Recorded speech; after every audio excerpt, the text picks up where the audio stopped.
Go live.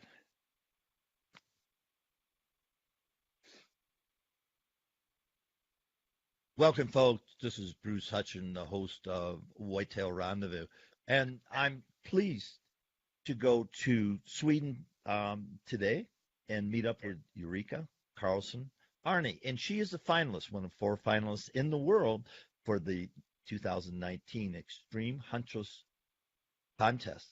Eureka, I've heard a lot about you from some of the other contestants, and I'm just thrilled to be visiting with you in your home in Sweden today. And why did you decide to enter the Extreme Huntress contest?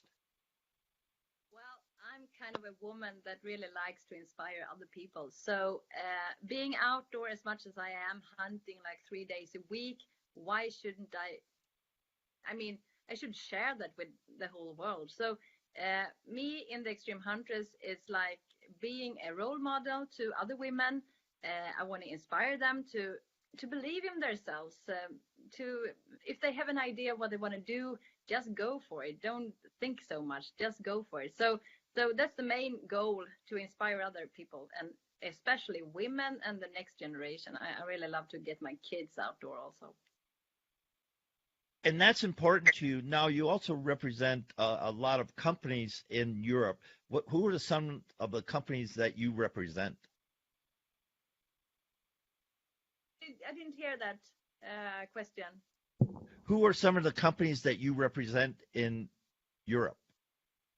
Yeah, the corporation with brands. I'm working with the Sauer rifle, and also Swarovski optic. But when we did the competition at the Extreme Hunters, we had Burris optics, and they were really, really nice to work with. We also had the Winchester, and they made a great combination out in Texas, hunting and shooting at the shooting range. But in Europe, I also work with Norma Precision, really good brand for ammunition. I think if you use a lot of different brands, you can come up with what you really like, what you want to use. So it's really individual. It's not that I'm saying that this one and this one is the best. It's up to you to really figure that out by yourself. I'm also working with Fjällräven. It's a hunting clothes brand. They make the backpack Konken, if you may have heard of it. And I really like those hunting clothes. So kind of a sponsorships, the collaboration, and brands that they make my hunting days even better. Great for that. Now, when you think of the other ladies in the contest, and we were down in Texas, what did you come away with as lessons learned from communicating and spending time with the other ladies? I think first of all, it's kind of an adventure. I didn't go there for the competition. I went there just to make more knowledge and experience about other culture, other hunting areas. I never been to the US before, for example. Yeah, I went to Alaska a couple of years ago hunting, but to me, was so much more. Meeting Jamie and Meadow and Tatiana, they were great women from another kind of the world that I'm not used to.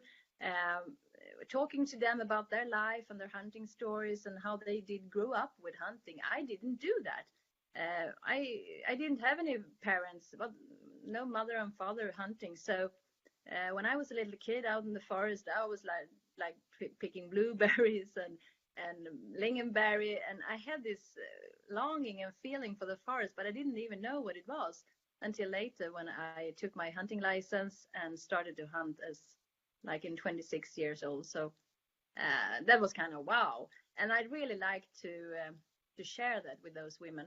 And also in Texas, I had a really good team. The TV crew, Olivia, Tom, Miles, Rob, all of them, Jackie, they were outstanding. So what were some of the lessons learned that you took from the time in Texas?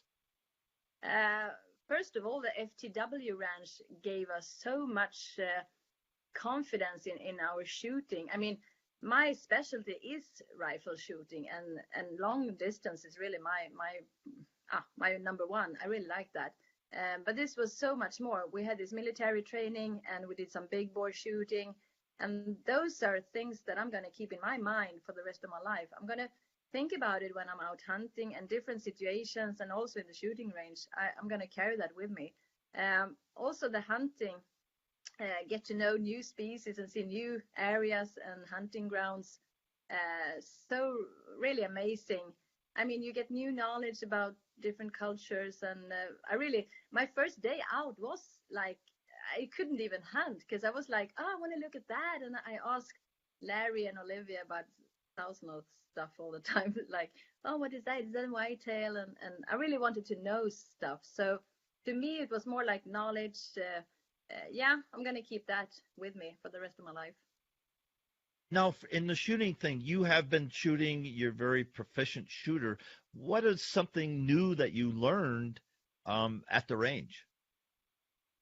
First of all, it's really, you have to be really focused on what you do when you sight in for 100 meter, for example. That's gonna have the whole. If you shoot longer, 2, 3, 4, 5, up to 1,000 meters, if you didn't do that first 100 really, really good, you're going to be lost all over the place. So that's what the first thing that I really think about was that I should be really specific at that 100. If that goes wrong, then I won't have a chance in the others. So also the big bore shooting, those moving targets. I had some problems with my right arm this summer, so I had to take my gun down every time and reload. That took me some time, but instead of get panic or chaos or just freak out, I took down my gun, I reloaded, and I took my time, and I put those shots really nice in the middle. So I think I was quite successful, even though I had some really big problems with my right arm. What would you say to women who are listening to this and saying, gee, I've never hunted, I'd like to hunt? What would you say to them? I would probably say, first of all, get your ass out there, because it's so, I mean, nature and wild animals, they are around the corner. They're for free. You can go out there and you can explore them. And to me, it's about food. It's all the way to food. I love to eat meat. And in my family, me and my kids, we like to cook it and we like to talk about it. Often my daughter, she gives me this, so we're eating moose tonight. And is this the moose, mother, you killed last autumn at that place? And you did like that, and you took 2 rounds, and yeah. But it makes a good story, and the kids get involved, and they really like it. So I'm really lucky because I have like wild boar, moose, roe deer, fallow deer, red stag, capercaillie. I shot some ducks yesterday. So I have a lot of good and nice food to choose from. So you go out and harvest, you kill, you gather game, hunter-gatherer. So then you bring it home, and now do you process it yourself, or does a commercial processor do that, and then you prepare the meals? How does that work? Yeah, I take care of everything. I kind of, if I shoot a capercaillie up in the mountains, I go home and I take care of it. If I shoot a beaver, I take care of it. I skin it, and I also sometimes I even cook my skulls and save them as a memory. I save the fur, and the meat is so nice when you have people coming over, friends. You can always invite them for a good meal, and if they're not into hunting and they don't really like what you're doing, after a good nice meat dinner, they love me. Of course they do. Or do they love the wine you serve with it? Yeah, sometimes. It's a great combination. I mean, if you can have the good food and a good wine and a good company of friends. So when I meet people that don't really like what I'm doing, I always tell them about the food, because that's the main goal for me. I'm hunting because of the food. I want my kids to grow up. I want them to know where the food comes from. They don't gonna go to the grocery shop, and no, they're gonna stay stuck with me and get great food. Now, how did you hear about Tom Opry and Extreme Huntress? A matter of fact, it was like this. 4 years ago, we had a woman from Sweden, Erika Bergmark, who won this competition. And I've been out hunting with her. a couple of years ago. So I knew about the competition. So I've been following Olivia and Tom's work on Facebook, social media. I think they do a great work because, I mean, I'm in the same business. I want to inspire people. I want to make people understand why hunters are so needed. Because if we don't protect nature and if we don't take responsibility, there won't be any nature left for our kids. We really have to do this. I'm a proud and conscious hunter, and I really need to get that message out to other people. In Sweden, there's a lot of people that likes what we are doing. I think it's like 87% of the people in Sweden likes hunter. So, but there are also a lot of people that don't know what we're doing. So we have to convince them, and we have to. It's all about knowledge. How do people vote for Ulrika, for Extreme Huntress? They should vote for me, of course. I know. How do they do that, though? How they do that? Yes. Yeah, they're probably online voting for me. But I'm not sure if anyone. I don't think everyone is doing it correct, because I've been having a lot of text messages that the people says they can't vote, and I think it's when they put their email addresses in the online voting, there's one little space in front of the first letter in their email address that they have to back up, one empty space that ruins their emails when they try to vote. So I can send that as a message right here, right now. If you want to vote for me, you go to thisextremehuntress.com, you look at the episodes. I mean, we have 4 women, and all of them are really great. So of course I want to win, but in the end of the day, it's not really. I think we are all winners to just be in the competition.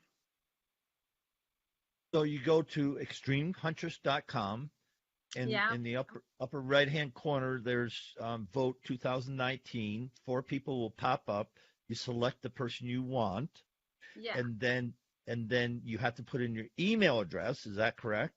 Yeah, your email address, and then you have to confirm it, because that's also a big problem to people. They think they have voted for me, and they give me this, wow, I voted for you, but they don't confirm it in their email. They have to do that. So it's a 3-step process. 1, go to extremehuntress.com. 2, vote for one of the 4 women. Enter your email address, and then go to your email account and confirm with Poll Daddy that, in fact, you are a real person and that, in fact, you just voted. Exactly. And the one they're going to vote for is me, Ulrika Karksson-Arne, of course. And with that, we're going to end this segment of Facebook Live with Ulrika Karksson-Arne from Sweden. Sweden, yeah. Thank you.